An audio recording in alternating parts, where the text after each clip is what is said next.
হয়েছে। আওয়ামী লীগ পরিচয় শত শত লক্ষ লক্ষ চাকরি দেওয়া হয়েছিল।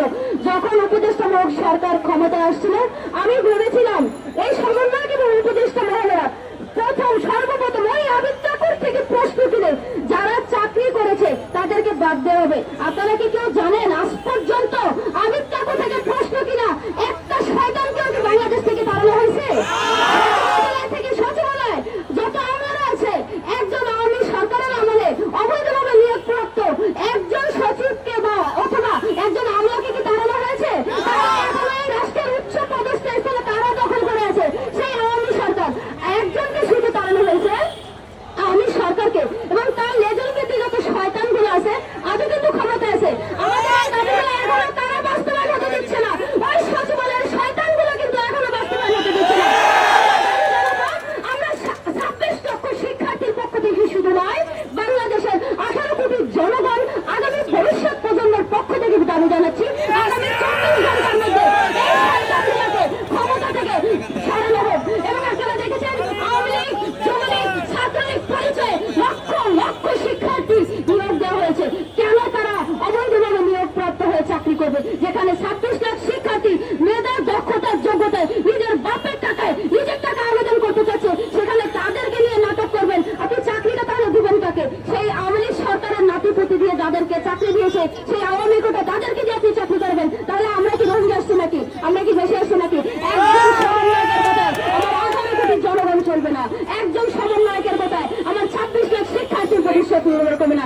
একজন সমন্বয়ক 32 এসে আই ডোন্ট কেয়ার, সে কে? সে বৈষম্য বিরোধী ছাত্র আন্দোলনের নেতা। সে আমার 26 লাখ শিক্ষার্থীর ভাগ্য নির্মাতা না। সে আমার 18 কোটি জনগণের ভাগ্য নির্মাতা না। আমি তার বক্তব্যকে সর্বসাকুল্য প্রত্যাহার করলাম। আমি তার বক্তব্য মানি না। আমার 26 লাখ শিক্ষার্থীকে যদি জীবিত দেখতে চায় তাহলে আমাদেরকে 35 দিয়ে যেতে হবে। না হয় প্রধান উপদেষ্টার বাসভবনে 144 দ্বারা বন্ধ করে আমরা সেখানে যাবো। উনি যদি গুলি করতে চায়,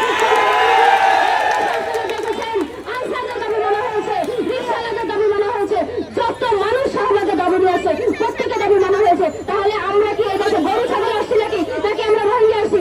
আমরা প্রত্যেকে মাস্টার্স করা শিক্ষার্থী। হয় দাবি বাস্তবায়ন করে দিবেন, না কত রক্ত আপনারা দেখতে চান? আমরা স্বেচ্ছায় নিজেদের জীবন আজকে লাশ আপনার প্রধান উপদেষ্টার বাসভবন পর্যন্ত আমরা রেখে দেবো। সার্টিফিকেটের মেয়াদ শেষ, আমরাও শেষ, সমাজ আমরা মৃত। জীবন দিয়ে প্রমাণ করে দেবো। সময় সংক্ষিপ্ত, একজন এখান থেকে যাবেন না। যদি বেঁচে থাকি সবাই রাজনীতির মাথায়, যদি বাঁচতে না হয় সবাই একসাথে লড়ে দেবো, রাষ্ট্রকে দেখিয়ে দিয়ে দেবো। বৈষম্যের জন্য যদি দেশ স্বাধীন হয়েছে, আমাদের সাথে বৈষম্য মানে আমরা হাসিনার বাসায় বাংলাদেশে দেখতে চাই না। আসছে রাজপথ কাঁপছে, ময়মনসিংহ আসছে 35-এর শুভেচ্ছা, লাল গোলাপ শুভেচ্ছা। সংগ্রামী বন্ধুরা, এ পর্যায়ে আমাদের কণ্ঠস্বর 35 উত্থাপন করেছিলাম। তারপর আমি সরকারের চক্ষুষী হয়েছিলাম। এখন সে সরকারের পতন হয়েছে। আমি আশাবাদী 35 আন্দোলন বাস্তবায়ন হবে ইনশাল্লাহ। চাকরিতে আমরা 35 বছর পাবো। আবারও বলছি, আমরা মাননীয় প্রধান উপদেষ্টার কাছে আমাদের সমস্ত দাবি আজকের এই অনুষ্ঠানের মাধ্যমে আমরা তার কাছে থ্রো করলাম। উনি অবশ্যই আমাদের আজকের এই 35-এর দাবি বাস্তবায়ন করবেন বলে আমি আশা করি। এই কথা বলে আমি আমার কথা শেষ করছি। সবাইকে ধন্যবাদ। আসসালামু আলাইকুম রহমতুল্লাহ।